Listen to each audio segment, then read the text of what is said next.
찬미 예수님, 시작기도 마치고 시작하겠습니다. 성부와 성자와 성령의 이름으로 아멘. 하늘에 계신 우리 아버지, 아버지의 이름이 거룩히 빛나시며 아버지의 나라가 오시며 아버지의 뜻이 하늘에서와 같이 땅에서도 이루어지소서. 오늘 저희에게 일용할 양식을 주시고 저희에게 잘못한 일을 저희가 용서하오니 저희 죄를 용서하시고 저희를 유혹에 빠지지 않게 하시고 악에서 구하소서. 아멘. 성부와 성자와 성령의 이름으로 아멘. 찬미 예수님, 한 주간 잘 보내셨지요? 네.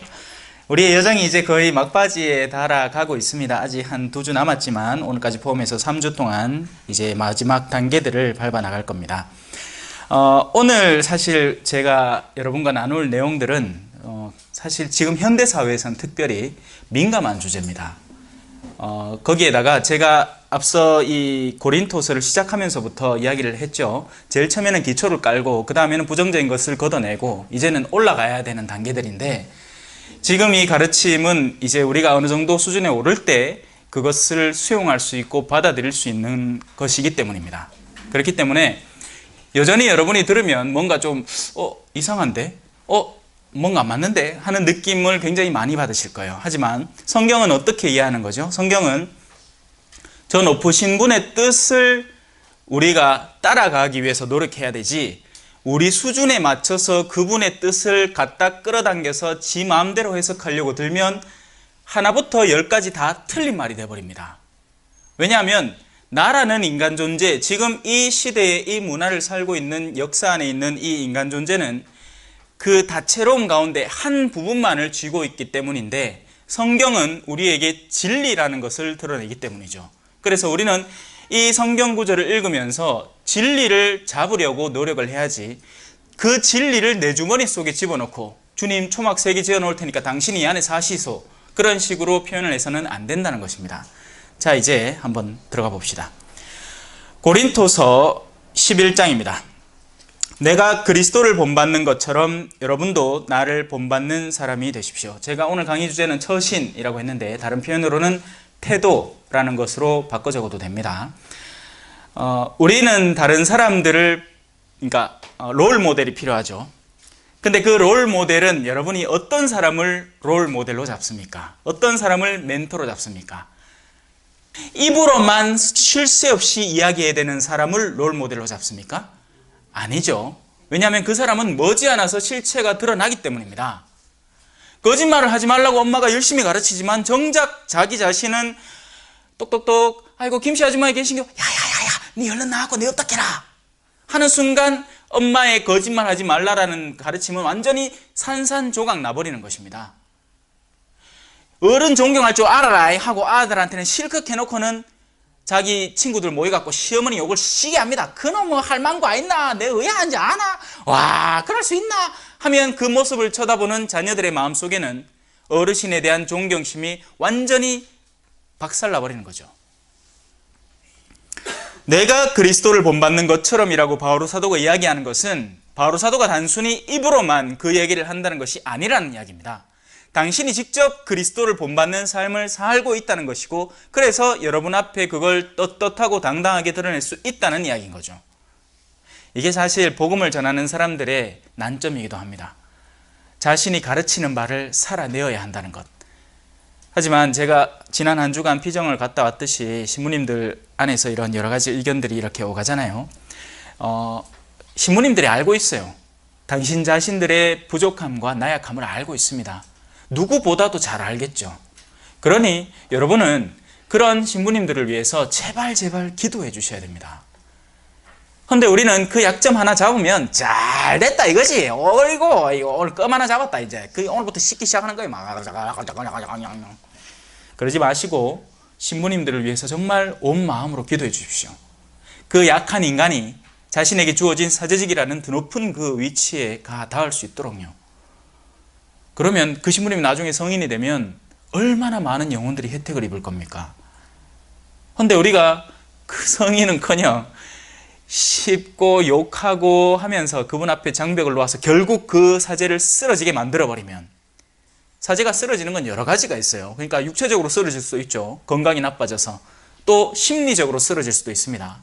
하도 기분이 나빠져서, 감정이 상해서. 또 영적으로 쓰러져 버릴 수도 있습니다. 하지만 여러분, 그 최종적인 영의 쓰러짐의 단계는 그냥 처음부터 대뜸 다가오지 않아요. 대뜸 사제가 갑자기 나 하나님 없는 것 같아. 나 오늘부터 안 믿을래. 이런 식으로 나오는 사제는 없습니다.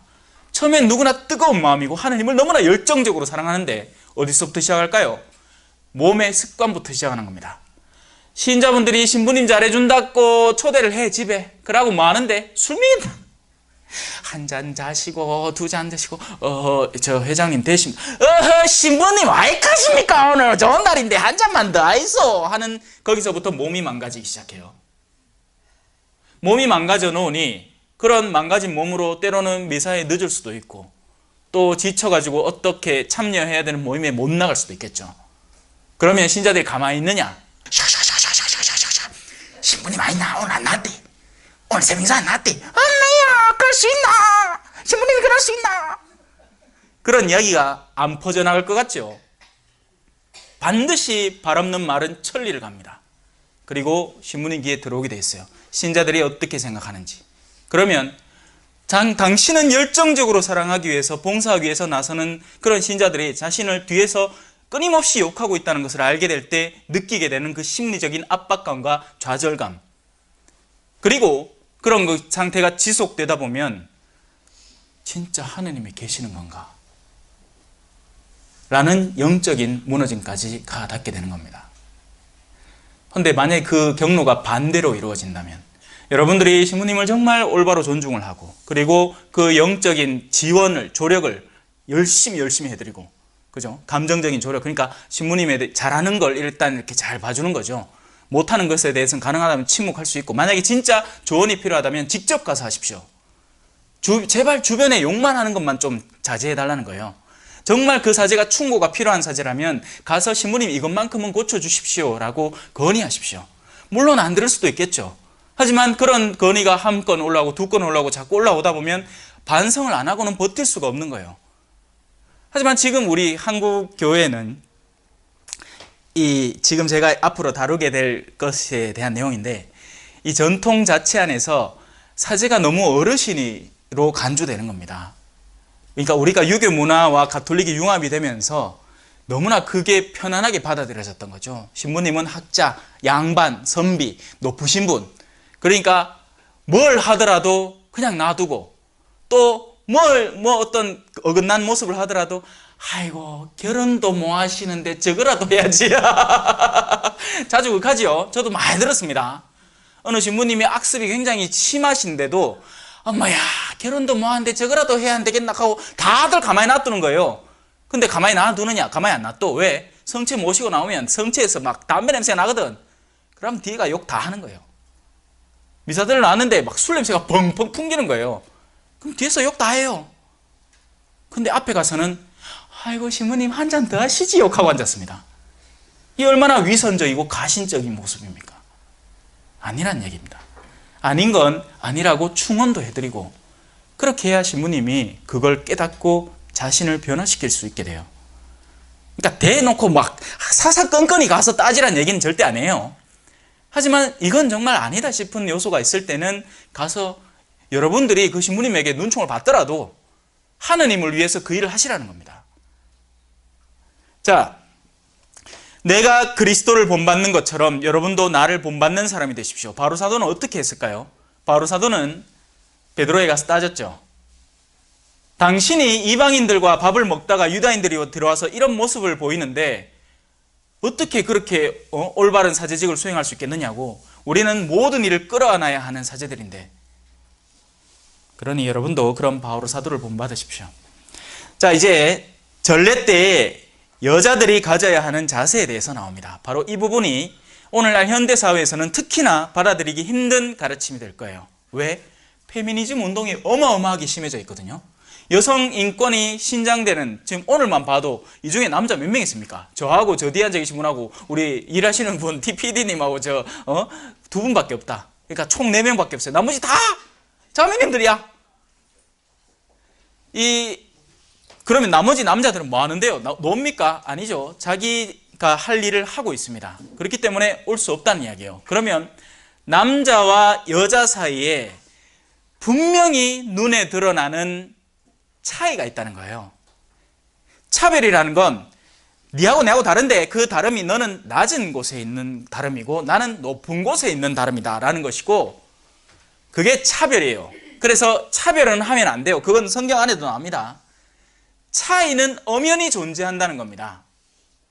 그리고 그 차이에 뒤따르는 자세와 태도가 반드시 필요하다는 것이죠. 그리고 그 가운데 특별히 바오로 사도는 이 전례 때 여자들이 가져야 하는 자세에 대해서 다룹니다. 왜 다룰까요? 제가 이 얘기는 자주 했습니다. 바오로가 어떤 주제를 다룰 때는 왜 다룰까요? 제가 무언가에 대해서 그렇게 하라라고 이야기할 때는 그 얘기를 왜 할까요? 그렇게 안 되고 있기 때문입니다. 그러니까 이게 뼈 깊은 문제였다는 거죠. 이게 오늘날만에 드러나고 있는 문제가 아니라 그 당시부터 시작된 문제였다는 것입니다. 뭘까요? 여성들이 전례 안에서의 움직임, 그리고 오늘날은 그게 확장돼서 여성들이 이 사회 전반에 걸쳐서 이르는 그런 움직임에 대해서도 아마 바오로 사도는 할 이야기가 있지 않겠나 싶습니다. 자, 시작해 봅시다. 나는 여러분을 칭찬합니다. 여러분이 모든 일에서 나를 기억하고 또 내가 전한 전통을 그대로 유지하고 있기 때문입니다. 여러분, 바오로 사도는 언뜻 굉장히 진보적으로 생각이 돼요. 만약에 이게 정치 성향을 띈다면, 그죠? 옛날의 틀을 완전히 부수는 듯한 이야기를 자주 합니다. 율법이 중요하지 않습니다. 여러분은 믿음으로 의로움을 얻고 믿음으로 구원을 얻습니다. 이런 생각들은 이전까지 존재해오던 유다인들의 사고관념을 완전히 뒤바꾸는 것이었습니다. 그들은 율법을 철두철미하게 지켜야, 그리고 아직도 그렇게 살고 있고요, 잘 하는 것이라고 생각을 했거든요. 하지만 바오로 사도는 그게 아니라고, 믿음이, 의로움이, 하느님의 은총이 우리를 뒤바꾸는 것이라고 가르쳤습니다. 하지만 그 가르침은 본질을 꿰뚫는 가르침이었지 뭔가 기존 거를 뒤집어 팔을 뒤엎으려는 무슨 개혁, 진보, 이런 성향의 것이 아니었어요. 예수님도 언뜻 굉장히 진보적으로 보이지만 아니죠. 불과 얼마 전에 복음에 나왔어요. 나는 율법에서 한 자 한 획도 빠지기를 원치 않는다. 오히려 나는 율법을 완성시키러 왔다. 근데 우리는 그 완성이라는 개념에 대해서 잘못 생각하죠. 완성이 뭔데?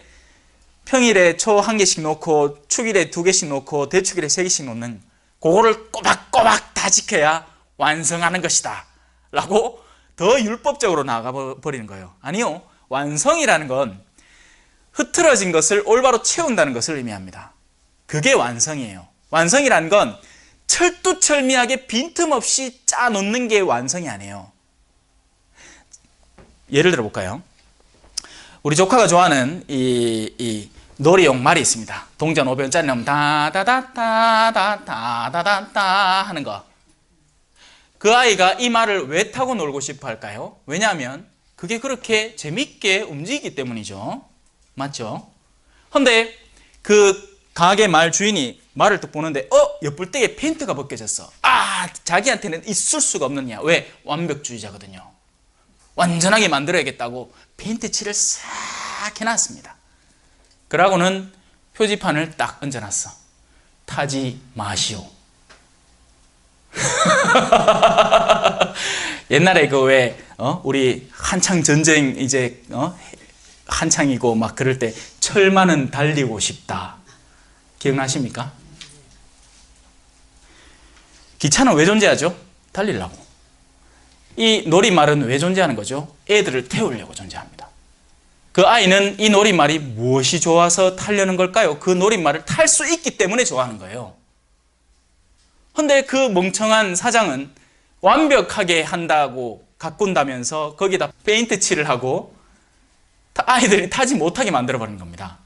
이게 얼마나 멍청한 짓입니까? 그죠?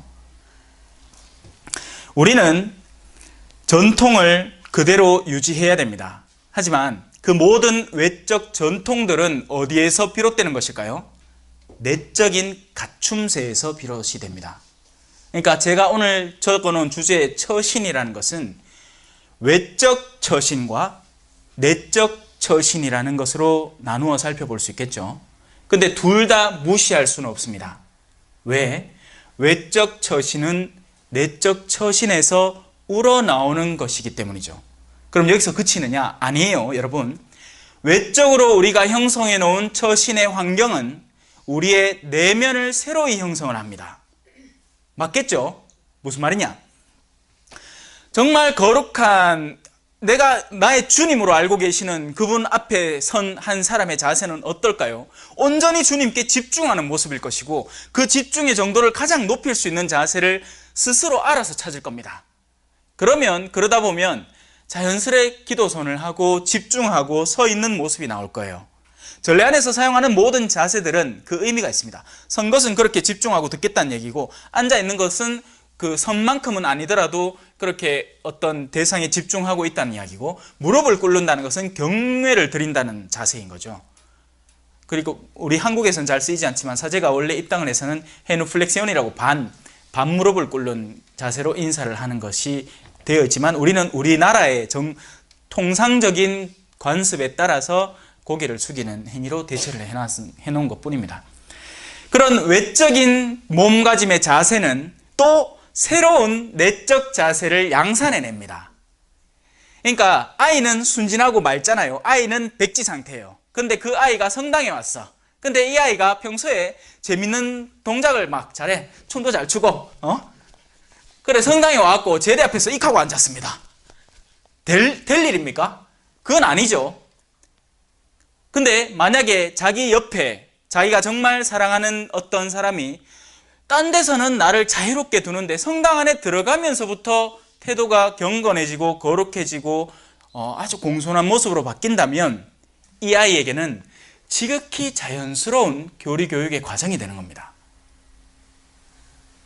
그래서 이 외적 태도는 아이의 내면을 형성하는데 굉장히 중요한 태도가 돼요. 이게 단순히 전례 안에서만의 문제가 아닙니다. 남편을 무시하는 아내의 태도는 고스란히 자신의 딸과 주변 환경에 영향을 미칩니다. 저래도 되는구나. 요새는 시어머니를 시댁을 시월드라 부르고 시어머니를 쌍욕을 섞어가지고 아무리 욕을 해도 괜찮은 세대가 되었구나. 다들 그렇게 하는구나. 심지어 TV에 나와서까지 그죠? 난리 북새통이에요. 그러니 요즘 어느 젊은이가 어른들 공경하겠습니까? 다들 그렇게 하는 것이 당연시되어 있었는데 몇십 년 전만 해도 젊은 놈이 그죠? 어르신에 대해서 존경심이 없는 놈이면 동네에서 두드려 맞습니다. 내 안마봐 모르겠다만. 그 카대 맞죠? 어르신들 동네에 버르장머리 없는 놈 하나 있으면 그 소문 바닥하게 나고 어르신들 모여갖고 그럼 불러 나 하면 그보다 젊은 어르신들이 데리고 와갖고 좀 회초리 하고 뭐하고 그게 당연한 일이었어요. 그런데 이게 어느 순간부터 무너지기 시작한 겁니다.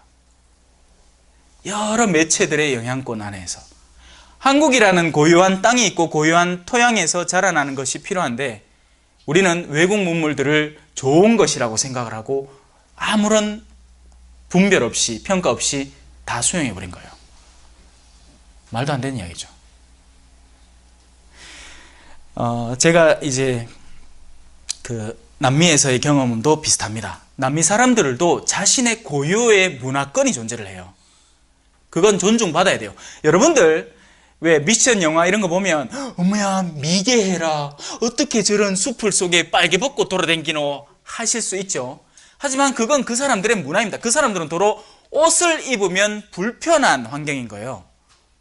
그런데 왜 그런 선교사들의 경험담들이 있습니다. 아프리카에서 주교님 오신다고 오만상 옷을 만들어가 입히놓고는 주교님 인사하고 주교님 떠나자마자 전부 다 훌렁훌렁 벗어젖기는 그런 모습들. 자, 이제 다시 본론으로 돌아옵시다. 내적 태도, 내적 처신은 외적 태도, 외적 처신을 규정하고 외적 태도, 외적 처신은 내적 태도, 내적 처신에 도움을 줍니다. 이게 상호 보완적인 거예요. 그런 가운데 과연 여성들은 이 바오로 사도는 그러니까 그때 당시에 문제가 많이 되고 있었던 여성들의 처신에 대해서 다루면서 여성들이 어떤 처신을 합당하게 해야 올바른지에 대해서 가르쳐주고 있습니다. 그런데 모든 남자의 머리는 그리스도이시고 아내의 머리는 남편이며 또 그리스도의 머리는 하느님이시라는 사실을 여러분이 알기를 바랍니다. 뭐죠? 질서를 세우는 겁니다. 질서를. 제가 이 강좌 중에 지난번에도 한번 말씀을 드린 적이 있습니다. 대가리가 두 개인 뱀은 끊임없이 싸울 거예요. 자신들의 욕구에 따라서 나는 왼쪽으로 간다, 오른쪽으로 간다. 근데 정작 고통당하는 건 누구일까요? 머리들이 아닙니다. 몸통이죠. 몸통이 찢어지는 고통을 느낍니다. 자, 그래서 그러니까 머리가 절대 두 개여서는 안 돼요. 머리는 하나로 족합니다. 다만 그 머리가 제대로 작동을 안 할 때 다른 모든 지체들이 그것을 도와서 보완해 줄 수 있는 상태가 되어야 됩니다. 하지만 머리가 두 개여서는 안 돼요. 그러면 하느님은 우리 남자와 여자라는 차이를 만들어내시면서 어떤 질서를 주셨을까요? 바로 머리와 심장이라는 질서입니다. 그러니까 머리는 가장 우선적으로 심장을 보호해야 됩니다. 맞죠? 왜냐하면 심장이 망가지면 지가 암만 머리라도 살 여지가 없어요. 반대로 머리가 망가지면, 그죠? 심장이 암만 열심히 피를 보내봐야 그 망가진 머리가 뭘 제대로 하겠습니까? 밥이나 제대로 손을 들어서 먹겠나? 심장이 손을 들게 만들 수는 없잖아요. 그러니 모종의 인간관계 안에서 질서가 필요한데, 그 가운데 남자와 여자를 두고 누가 누구에게 순종하는 것이 합당할 것인가에 대한 이야기를 하고 계신 겁니다. 근데 이게 현대사회에서는 시도 안 먹힐 말로 변해버렸어요. 왜 그런지 아세요? 옛날에는 농경사회였고 남자들이 힘쓰는 일을 당연히 하는 거였어요. 남자들 밖에 나가서 몇 시간 동안 일하고 와갖고 이제 집에서 아내가 해주는 밥을 먹으면 됐고, 아내는 집에서 그런 일을 하는 것이 굉장히 자연스러운 일이었는데, 지금의 이 3차 산업이 이렇게 활성화된 사회 안에서는 여자도 일할 수 있게 된 거고 일하도록 종용된다는 거죠. 이 일을 안 하고서는 집이 못 살게 만들어진 거예요. 근데 정말 못 살아서 못 사는 걸까요? 아니요. 주변 상황이, 주변의 부유함이 늘어나는 거기에 맞춰가려니 그렇게 된다는 겁니다.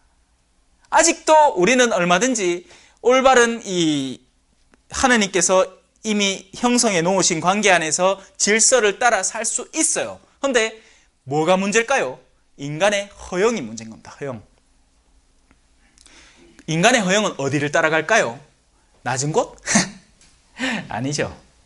그 반대죠. 인간의 허영은 늘 높은 곳을 바라보고 그 높은 것을 탐하고 그 높은 것을 자기 것이라고 착각하게 만들어줍니다.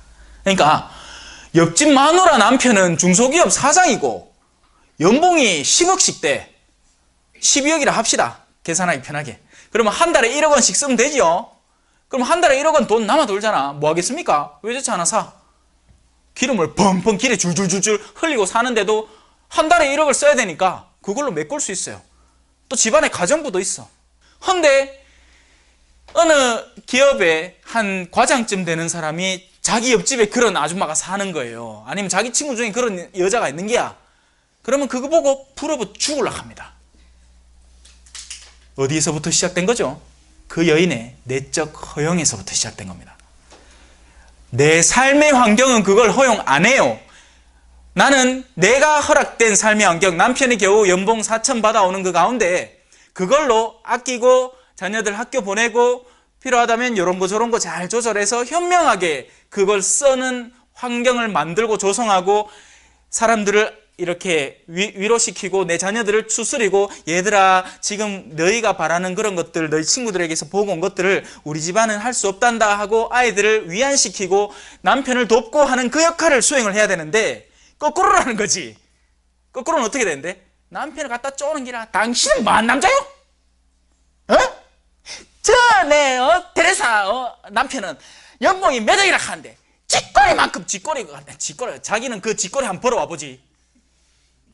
허파에서 단내가 솔솔 날걸. 여러분, 쥐꼬리 아닙니다. 남편들이 얼마나 밖에 나가서 성심껏 일하고 정말 수많은 노력 끝에 얻어오는 것인지를 알아야 됩니다. 하지만 오늘날 여성들의 그 허영심은 어마어마해져 있다는 거죠. 특히나 그걸 조장시키는 수많은 매체들. 어느 드라마 하나 딱 보고 어머야 저 소파 봐라. 어머야 저 침대 봐라. 오만 거 그 안에 다 보고 앉았다. 다 세트인데. 옛날에 무슨 드라마 있잖아요. 하여튼 별의별 드라마 속에서 당연히 어떤 집에는 집에 일하는 자매가, 그러니까 가정부가 있고, 또 막 방이 각 식구별로 한 개씩 다 있고, 그런 모습을 끊임없이 방영해 주면서 우리의 기준치가 확 높아져 버린 겁니다. 그거 안 하면 기분 나빠지게 된 거죠. 옛날에는 따라라라라라라라라라라라라라라 이거 뭐죠? 전원일기 이런 거 보면서 아이고 그 안에 드라마를 봤는데 지금은 집 구조를 보고 가구를 보고 그 안에 꾸며놓은 걸 보고 얼마나 사치스러운 음식을 먹는가를 보고 얼마나 재밌게 노는가를 보고 유럽 여행을 다 가야 된다고 생각을 하니 이게 말이 됩니까 이게? 우리가 얼마나 엇나가 있는지 그리고 그 엇나감의 시작점이 과연 어디서부터 시작되었을까요? 수많은 것들을 듣고 정보를 나누는 사람들의 모임에서 시작이 되는 겁니다. 지금 남편들은 지금 직장에서 상사한테 까이고 막 찍히고 자기는 진짜 하기 싫은 어떤 일에 막 종용당하고 회식 자리 가는 건 즐거울 것 같습니까? 예? 상사가 가자 하니 억지로 끌려가는 거지 정말 그 자리가 좋아서 갈 거라고 생각하세요? 그렇게 갔다 오면 아내는 또 집에 와서 다다닥 바가지를 긁어대지 쉴 곳이 없는 거예요. 그러니 그 지치고 힘든 남편들의 마음이 어디로 가겠습니까? 자신을 유혹하는 대상에게 넘어가겠죠. 물론 다 그렇다는 건 아니에요. 못된 남자도 있어요. 네. 진짜 못된 남자들이 있어요. 생활비도 안 줘. 이놈의 남자는 얼마나 못됐는지. 물론 못된 남자를 이야기하는 건 아니에요. 저는 전반적인 우리 현 상태의 문화를 가능하다면 그 전반적으로 읽어내려고 노력하는 겁니다. 물론 저한테도 미흡함이 있겠죠. 아이고 신부님 현실을 너무 모른다. 예, 그럴 수 있습니다. 온 지 2년밖에 안 됐어요. 하지만 이 남성성과 여성성이라는 특질 자체가 변하지는 않습니다. 남자는 대체로 과묵하고 남자는 대체로 어떤 프로젝트에 집중을 하고 어떤 일에 매진하고 논리적으로 해결하려고 하고 어떤 일이 전해져 올 때 그에 대한 해결점을 찾으려고 하고 여자는 이 이야기를 나누려고 하고 관계 맺음을 활성화시키려고 하고 그게 활성화되어 있다는 것이 지극히 정상이라는 거죠. 그 차이가 존재하는 것인데 그러면 질서는 어디에 주어져야 할 것이냐? 당연히 남자가 머리가 되어야 된다는 것입니다. 그럼 그렇다고 해서 그 머리는 나머지 지체들을 완전히 무시하고 짓밟아도 되느냐? 그 말은 절대로 아닙니다. 그 말 여기 나와요. 들어봅시다. 어떤 남자든지 머리에 못을 쓰고 기도하거나 예언하면 자기의 머리를 부끄럽게 하는 것입니다. 여러분 이것을 단순히 어떤 전례적인 차원에서 아이고 그러면 앞으로 난 미사포 써야 되겠다. 요 정도 수준으로 해석하지 말라는 이야기입니다. 우린 벌써 그 수준을 넘어와서 이 하느님께 다가가는 여정 중에 있는 거예요. 근데 아직까지 세속적인 차원에서 엄마야 머리에 안 쓰는 건 뭐라 하는갑다 지금 바오로 사도가 그런 낮은 단계로 해석하지 말라는 거예요. 질서를 올바로 잡아라 라는 핵심적인 이야기, 내적 처신을 통해서 외적 처신이 나온다는 그 이야기를 여러분이 이해를 해야 되는 것이고 또 반대로 외적 처신으로 인해서 내적인 처신이 형성이 된다는 것, 그 또한 이해를 하라는 겁니다. 아니 머리에 뭘 쓰는 것도 마찬가지로 한번 설명해 볼게요. 자, 성당 안에 어떤 자매가 들어갔습니다. 근데 그 성당 안에 전부 다 머리를 펑크족 스타일로 빨주노초 파남보로 염색 막 해갖고 그죠? 막 뒷꼬랑대기 막 이래갖고 뻥 올림머리 막 다 하고 막 그래갖고 별시하나 해놨어. 그 여자가 딱 들어왔는데 자기 혼자 미사포 쓰고 있었는 게야. 그러면 누가 수치를 느끼겠습니까? 그 순간에 미사포 쓴 그 자매가 수치를 느끼게 될 겁니다. 어머야 주머니에 쓱 넣고 미사포 머리 막 흩치고 전부 다 머리를 산발해 있으니까. 근데 어떤 자매가 자기는 한껏 뽐내가지고 막 이제 오늘 친구들한테 머리 새로 한 거 자랑하려고 이제 성당 왔어 하고 왔는데 하필이면 고전 레지오 모임 때 신부님이 이런 내용들에 대해서 이야기를 하면서 여자들의 조신함에 대해서 알려주고 그에 대한 합당한 처신을 하도록 가르쳤어요. 그래서 자매들이 전부 다 미사포를 곱게 쓰고 얌전히 앉아있는 게야. 그럼 그 자매가 들어오다가 수치를 당하겠죠. 우리가 형성시켜 놓은 문화권이 우리의 수치를 조장시키는 겁니다. 여러분, 옛날에 조선시대에는 아이를 낳은 여성은 가슴을 드러내놓고 다녔어요. 그게 부끄러운 일이 아니었죠. 하지만 브래지어라는 것이 미국에서 들어오고 난 뒤부터 가슴을 보이는 것은 굉장히 수치스러운 일이 되어버렸습니다. 그렇다고 해서 지금 그걸 무시하자는 얘기는 또 아니에요. 우리 뭐 조선시대 맨키로네 그러면 나 배고 임신했을게. 예. 그거 하면 안 돼. 큰일 나. 지금의 문화권을 존중하면서 그 안에서 형성되는 것들 가운데 합당한 내적 처신의 방향을 찾자는 이야기입니다. 이해하셨습니까? 지금의 문화권 안에서, 그러니까 지금 뭐이 미사포를 쓰느냐 마느냐, 물론 그것도 여러분이 얼마든지 이런 것을 그냥 순히 받아들이신다면 자신의 태도를 하느님 앞에서 더 성실하게 하기 위해서, 왜냐하면 이걸 써놓으면 암만 캐도 계속 신경이 쓰이고, 여러분 기도손을 하면요 암만 캐도 기도손 안 할 때보다 신경이 쓰이게 됩니다. 그래서 실천해 보세요. 여러분, 기도손 하는 게 부끄러운 일이 아니에요. 기도를 하자 하는데 손을 주머니에 떡 놓고 있는 게 부끄러운 일이죠. 그런데 요즘에 본당들에 가서 제가 뒤에 이렇게 가서 어르신들의 태도를 보면 정말 하느님을 사랑해서 하느님에게 참된 예배를 드리러 온 분들이 맞는지, 아니면 질질 어디 끌려가지고 개 도살장이 끌려가듯이 끌려가지고 하기 싫은 걸 억지로 참아가면서 주보 보고 틈만 나면 휴대폰 보고 극하고 앉았는지 보면 압니다. 보면 알아요. 제가 그 경남 양산에 한 달에 한 번 미사를 가는 곳이 있습니다. 그곳에 가서 미사를 드리면, 그곳은 이렇게 큰 집에 있다가 나오신 분들이에요. 그런데 그 태도는 정말 사제를 기다리는 태도입니다. 그런데 어떤 큰 본당에 특강을 부탁받아서 가면 그 신자들은 니 한번 해봐라 이런 모습으로 보고 있어요. 한번 해봐라, 얼마나 잘하나 한번 보자. 바로 그 태도에서 그 내면이 이미 드러나고 있는 것이죠. 빨아당기려는 것인지 아니면 시험해 보려는 것인지. 옛날에 바리사이와 율법학자들이 언제나 예수님을 시험했잖아요. 한번 해봐라. 예수님, 당신은 너무나 존귀한 말을 하시고 하느님의 뜻에 맞는 말을 하시니까 우리가 묻는 질문에도 한번 대답해 주십시오. 황제에게 생을 낼까요 말까요?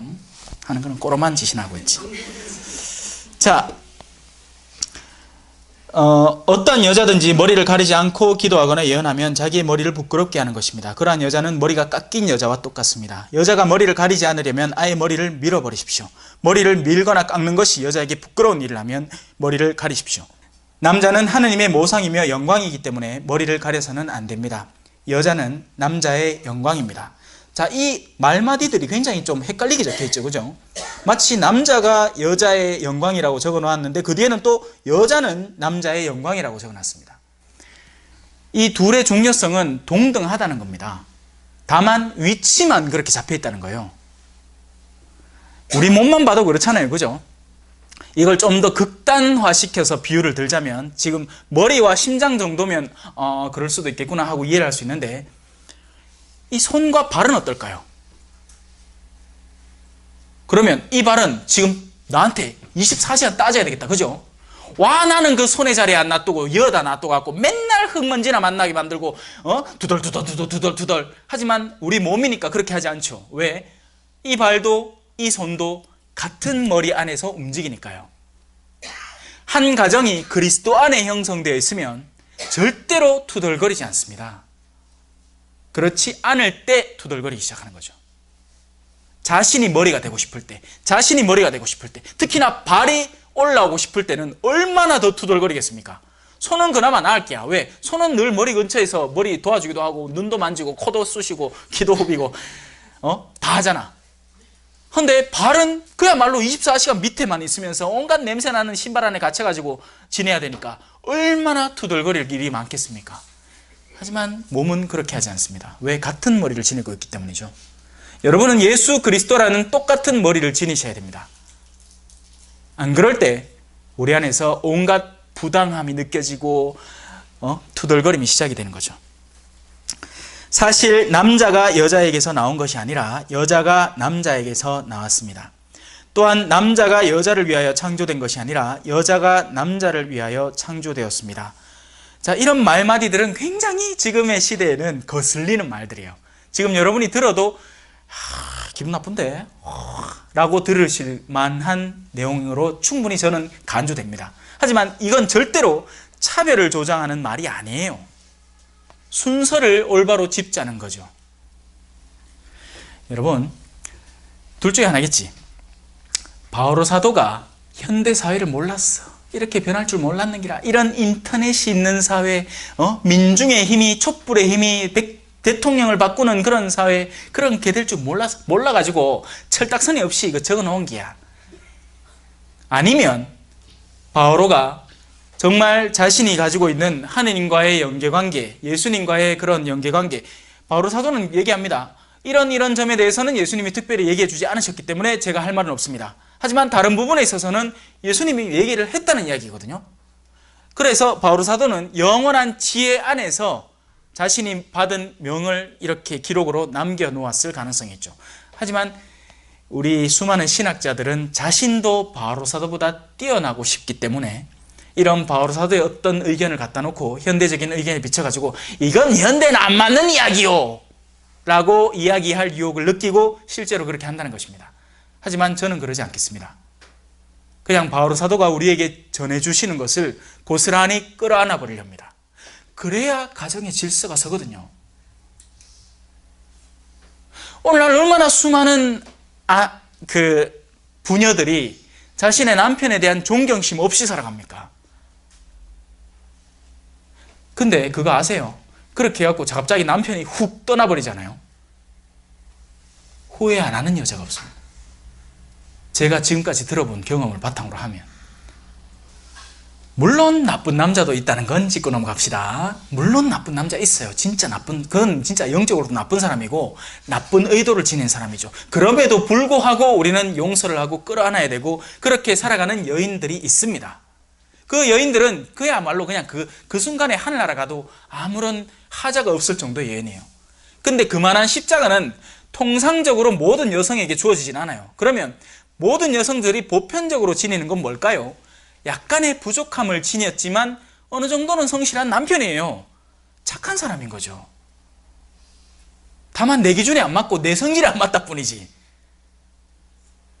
그러니까 막 한다. 네, 요놈은 남편 보자. 내 자녀들 잘 구슬러 삶아갖고 내 피 만들어갖고 저 나중에 경제력 없고 하면 내 확 뒤집어 엎어. 그런 못된 생각을 조심하라는 겁니다. 진짜 못된 생각이거든요, 그건요. 오늘 일독서에 보면 하느님이 언제 우리에게 말씀을 건네시는지를 가르쳐줘요.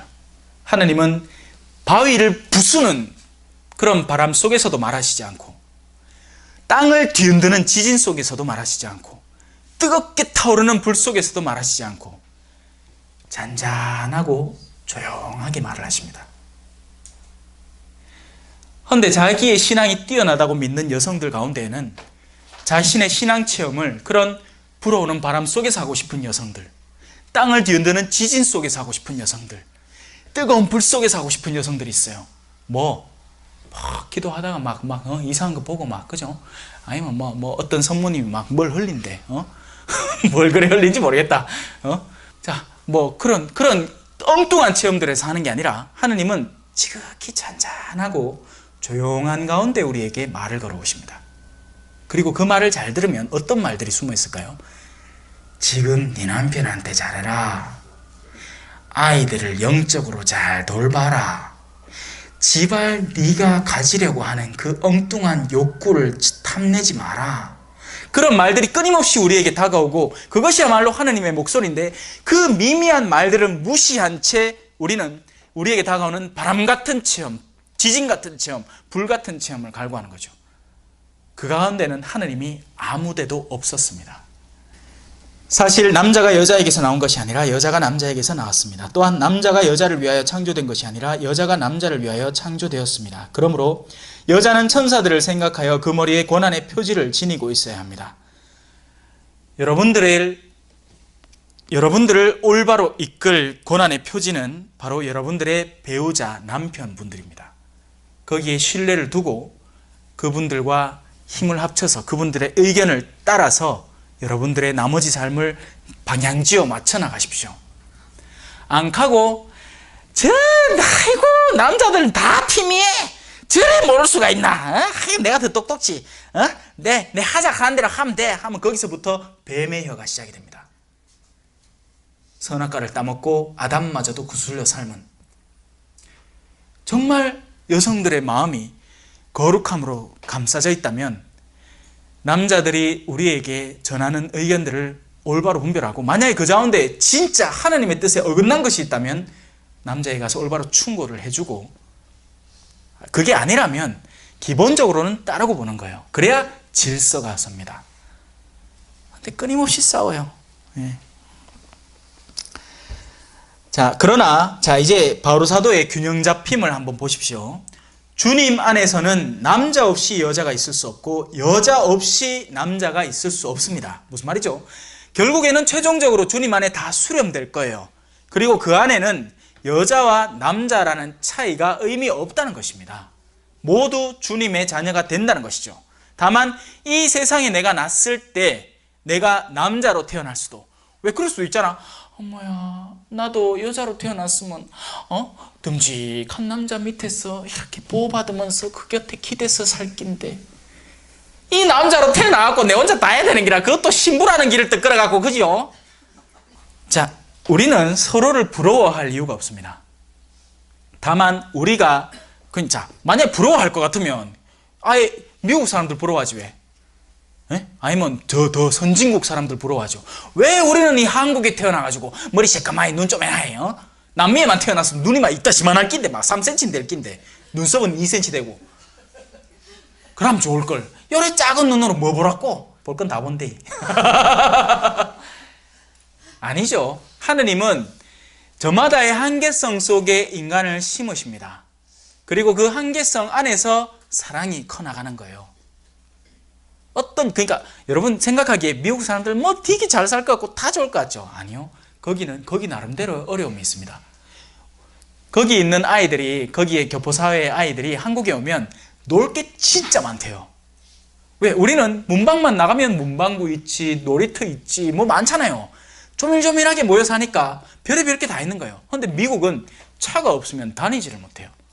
그러니까 아이들이 전적으로 엄마에게 종속되고, 또 엄마도 마찬가지로 그런 아이들을 돌보지 않으면 국가에 고발당하니까, 경찰이 와 잡아가쁘니까 내팽개쳐두면 끊임없이 돌봐야 되는 겁니다. 서로 매여 있는 거예요. 물론 그 매임으로 인해서 가족 간의 관계가 더 개선되고 발달되기는 하죠. 우리는 내팽개쳐놔도 어디가 죽지는 않으니까 내팽개쳐 놓는 겁니다. 다 장단이 있어요. 다. 여기저기 다 장단이 있습니다. 그러니까 부러워하지 마세요. 그리고 이 부러움은 어디까지 또 확장이 되느냐? 평신도는 수도자와 사제를 부러워하고, 수도자는 평신도와 사제를 부러워하고, 사제는 평신도와 수도자를 부러워합니다. 저도 한때 그랬어요. 엄마야, 교구사제 디다. 나 수도원에 들어갈 걸 그랬나? 그러면 그 안에서 조용히 마리아 맨키로, 그죠? 기도만 싹 하고 있으면 참 좋을 낀데, 근데 제가 나중에 알게 되는 것은, 수도의 신부님들은, 수도의 수도자들은 그 나름대로의 또 어려움과 온갖 난관이 존재를 하더라는 것이죠. 우리는 전혀 신경 쓰지 않아도 돼. 또 여러분도 마찬가지잖아요. 그죠? 결혼하면 다 좋을 것 같지, 남편이 다 해줄 것 같고 아내는 다 챙겨줄 것 같지. 반대로 남편 아무것도 안 하고 아내는 사사건건히 바가지를 끓는 것이 오늘날의 현실이라는 거죠. 그러니까 이게 어디에 위치해 있느냐가 중요한 게 아니라 그 안에서 어떤 내적 처신을 바탕으로 나의 외면을 가꾸는가가 중요하다는 것입니다. 이해하셨죠? 네. 여자가 남자에게서 나온 것과 마찬가지로 남자도 여자를 통하여 태어나기 때문입니다. 그러나 모든 것이 하느님에게서 나옵니다. 이게 바오로 사도의 최종 결론이에요. 그러니까 모든 것은 하느님 안에서 나오니 우리가 이 세상에 머물러 있는 동안은 질서에 맞게끔만 잘 살아나가면 된다는 것입니다. 이 질서라는 것은 본당 안에서도 마찬가지예요. 수도자가 사목자가 되려고 하면 큰일 납니다, 여러분. 큰일 나요. 그것만큼 추악한 일이 없어요. 왜? 그 수도자는 끊임없이 사목자의 자리를 노리고 하면서 신자들을 영합해갖고 막 꼬시고 그 사목자를 비판하게끔 막 욕을 해대고 그러는 통의 평신도들은 그런 수도자와 사제의 싸움을 보면서 질려버리는 거예요. 이게 뭐 하는 기고? 자, 여러분 스스로 판단해 보십시오. 여자가 머리를 가리지 않고 하느님께 기도하는 것이 어울리는 일입니까? 이미 자연이 여러분에게 가르쳐주지 않습니까? 남자가 긴 머리를 하고 다니면 자기에게 수치가 되지만 여자가 긴 머리를 하고 다니면 자기에게 영광이 된다는 것입니다. 여자는 너울 대신에 긴 머리를 받았기 때문입니다. 하지만 오늘날 신부님들 중에 샤라라라라라라 하는 분들 많죠. 예. 그러니까 이런 문화적인 단계에서 머물러 있지 말고 이 구절들이 본질적으로 의도하는 바에 다가서야 한다는 것입니다. 예. 지금 현대사회는 물론 그때 당시의 사회하고는 많이 달라요. 이 복장도 보십시오. 그때는 천을 몇 개 들고 다녔습니다. 통짜로 된 속옷 하나하고 겉옷이라는 거 휙 둘러가지고 그걸 잘 때 덮고도 자고 뭐 이렇게 둘러도 다니고 하는 그런 겉옷. 그런데 지금은 우리가 완전히 다른 문화권 속에 심지어 우리 옷 자체도 변했잖아요. 옛날에는 한복이었잖아요. 뭐 매는 법부터 시작해갖고 막 이런 걸 걸쳐야 되는데 두루마기인가 뭐 그런 거. 근데 지금 누가 그걸 입습니까? 생활 한복이나 입지. 그런 변화되는 것들은 당연히 변화되는 거예요. 그때는 휴대폰도 없고 인터넷도 없었기 때문에 오늘날에는 그에 합당한 새로운 규율과 지침들이 필요하다는 것이죠. 하지만 이 바오로 사도가 본질적으로 이야기하려고 하는 것, 그것은 바로 이 질서라는 것입니다. 그리고 그 질서를 드러내는 것은 바로 우리 내면의 내적 처신에서 외적 처신이 드러난다는 것이죠. 자, 누가 논쟁을 벌이고 싶어 할지도 모르겠지만 우리에게는 그러한 관습이 없고 하느님의 교회에도 없습니다. 자, 이제 주님의 만찬이라는 영역으로 들어갑니다. 이것도 역시 마찬가지입니다. 우리가 주님의 만찬을 모실 때 과연 그냥 껍데기만 가서 그 만찬의 성체를 집어서 입에 집어넣고 씹어 삼킨다고 우리가 성화되고 그렇게 지느냐? 아니라는 이야기를 하는 거죠. 바오로 사도는 성만찬례 안에서의 내적 처신에 대해서 우리에게 가르쳐 주려고 합니다. 왜냐하면 그때 당시에는 지금보다 문제가 더 심각했어요. 그때는 실제적인 빵과 포도주가 문제였던 겁니다. 사람들이 지나치게 먹고 지나치게 마셔서 취해버리는 거예요. 오늘날에는 취하고 싶어도 취할 수 있다 없다? 없죠. 뭐 포도주를 농갈라 줘야지 취하지. 그죠? 신부도 저거만 속당 먹고 신부도 저거는 큰 제병 먹고 우린 쪼매난 거 주고. 자, 이제 내가 지시하라는 문제와 관련해서는 여러분을 칭찬할 수가 없습니다. 왜? 이 고린토 신자들은 이 문제에 대해서 굉장히 심각한 질병을, 영적 질병을 앓고 있었다는 거죠. 여러분의 모임이 이익이 아니라 해를 끼치고 있기 때문입니다. 여러분, 바오로 사도는 그때 당시의 모임 안에서 먹고 마시는 사람들을 대상으로 그렇게 얘기를 합니다. 만약에 바오로 사도가 지금 우리 교회에 와서 각 본당 안에 들어와서 미사를 드리는 모습, 성만찬 전례를 거행하는 모습을 보면 다른 이야기를 할 거예요. 하지만 이 줄기가 달라지진 않습니다. 무슨 얘기죠? 성만찬례를 통해서 하느님에게 다가서야 합니다라는 이야기를 하고 싶은 거예요, 바오로 사도는. 그런데 이 고린토 신자들은 그 성만찬례를 통해서 자기 배를 궁리를 하고 그것도 이기적으로, 딴 사람들은 배를 고른데도 불구하고 자기가 지나치게 먹어서 배부르고 배 터질라 하고 막 과식하고 취하고 이러니까 그것에 대한 비판을 하는데, 만약에 오늘날의 현대의 성만찬례에 바오로 사도가 온다면 과연 어떤 이야기들을 할 것 같습니까, 여러분? 제가 지난 시간에 미사에 대해서 열심히 가르쳤죠. 과연 현대의 미사에 대해서 바오로 사도는 뭐라고 이야기할까요? 이 위선적이고 가식적이고 이 껍데기에 가득 찬 사람들아, 내가 너에게 바라는 것은 희생제사가 아니라 자비다. 너희는 마음속에 누군가에 대한 증오의 마음을 고스란히 갖추고도 이 만찬에 참여해서 성체를 모시려는 시도를 하고 있다. 그것도 다른 사람 눈치를 봐가면서. 무엇이 중요하냐? 너희의 육과 더불어 영혼까지도 어둠의 구렁텅이에 집어넣으실 수 있는 분에 대해서 올바른 경외심을 가져야 되는 것이냐? 아니면 그냥 기껏해야 너희에게 욕이나 한마디 던지고 뭐 좀 심하면 구타도 할 수 있는 그런 사람들의 시선을 두려워할 것이냐?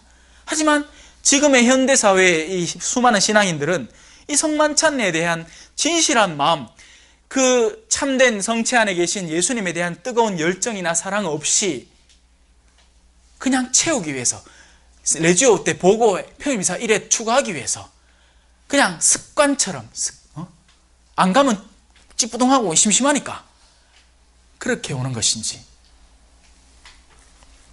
자, 일단 고린토 문제를 살짝 살펴봅시다.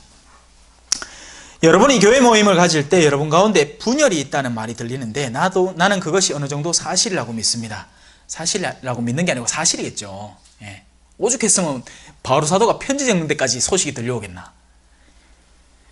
하기야 여러분 가운데 분파도 있어야 참된 이들이 드러날 것입니다. 여러분, 모든 교회 공동체 안에는 나름의 분열이 있습니다. 그리고 그 분열 가운데는 두 측이 있는데, 한 측은 하느님을 따르려는 이들과, 그리고 그 반대편에는 하느님이 상관없는 자신들의 위신과 탐욕과 이기심이 중요한 사람들이 나누어져 있을 겁니다. 마치 훗날에 하느님이 양떼와 염소떼를 반으로 가르는 것과 비슷하게 될 건데, 근데 그 양떼와 염소들이 지금은 밀과 가라지처럼 한데 뒤섞여 있는 거죠. 그 제자들이 묻죠. 어쩔까요? 신부님들도 끊임없이 묻습니다. 우리 교회 공동체 안에 끊임없이 분열을 일으키는 한 자매가 있습니다. 어쩔까요? 우리 주교님도 물을지도 몰라요. 우리 사대장 속에 이런 사람 저런 사람이 있습니까? 어쩔까요? 놔둬라. 심판 때가 되면 밀은 밀대로 모아서 곳간에 들이고 가라지는 걸어 모아서 불에 태워버릴 것이다. 그래서 주교님의 고민과 본당 사목자의 고민과 모든 장을 맡은 사람들의 고민이 시작이 되는 겁니다.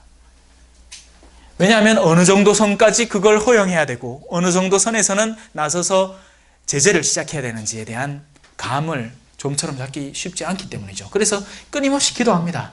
하나님에게 지혜를 달라고. 물론 그런 중에 그 분열을 일으키는 사람들이 회개해서 돌아오면 제일 좋겠지. 근데 그게 쉽게 되나, 그죠? 여러분, 사람 마음만큼 바꾸기 힘든 게 뭐가 있습니까 또? 그렇지만 여러분이 한데 모여서 먹는 것은 주님의 만찬이 아닙니다. 그것을 먹을 때 저마다 먼저 자기 것으로 저녁 식사를 하기 때문에 어떤 이는 배가 고프고 어떤 이는 술에 취합니다. 여러분은 먹고 마실 집이 없다는 말입니까? 아니면 하나님의 교회를 업신여기고 가진 것 없는 이들을 부끄럽게 하려는 것입니까? 내가 여러분에게 무슨 말을 해야 하겠습니까? 여러분을 칭찬해야 하겠습니까? 이 점에서는 칭찬할 수가 없습니다. 무슨 말이죠? 있는 자들의 탐욕이 극도에 달했다는 겁니다.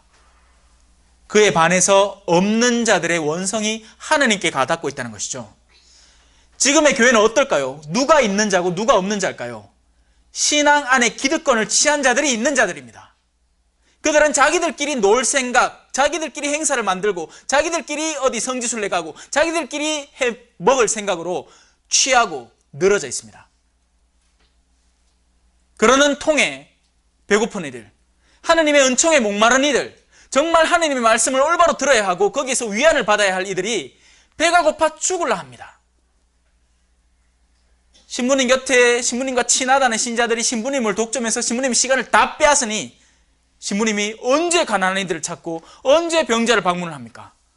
언제 가난한 이들과 만나고 언제 민중의 소리를 듣고 언제 신자들의 목소리에 귀를 기울입니까? 안 된다는 이야기죠.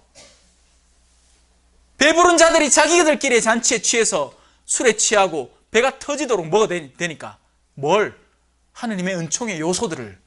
이게 단순히 실제로 뭘 먹고 마시고, 물론 그것도 문제죠. 근데 요새 본당에 누가 배골습니까? 없죠, 아무도. 특히나 한국교회는 더 없습니다. 제가 볼리비아 교회만 해도 있었어요, 배고른 사람들. 그럼 가서 도와주면 돼. 그럼 도와주고 주라 합니다. 한 달치 생활용품들 제가 사가지고 있는 도 없는 도 다 끌어모아가지고 갖고 한번 더 전해주고 오면 그 집에서 좋다고 난리예요. 근데 지금 한국교회에서 배고른 사람 누가 있습니까? 없죠. 지금 한국교회에서는 영적으로 고른 사람들이 세고 셌습니다. 그러면 여러분들은 누굴까요? 여러분들은 먹고 마시는 분들이에요. 그러면 우리가 할 일은 뚜렷하겠죠. 우리끼리의 잔치가 아니라 이제부터는 밖으로 나가서 배를 고른 사람들에게 이걸 먹으러 오라고 초대를 하는 겁니다. 세속적인 초대는 얼마나 잘하는지, 무슨 다단계 있다 하면 그런 건 초대 되게 잘한다. 요 제품 써봐라. 어머야, 요 치약 써봤는데 너무 좋더라 라는 얘기는 얼마나 잘하는지 몰라. 하지만 뭔가 영적으로 좋은 게 있을 때 아이고, 내 이야기하면 나를 어떻게 생각하겠노 하고 부끄러워합니다. 너희가 나를 부끄러워했으니 나도 너희를 부끄러워하겠다.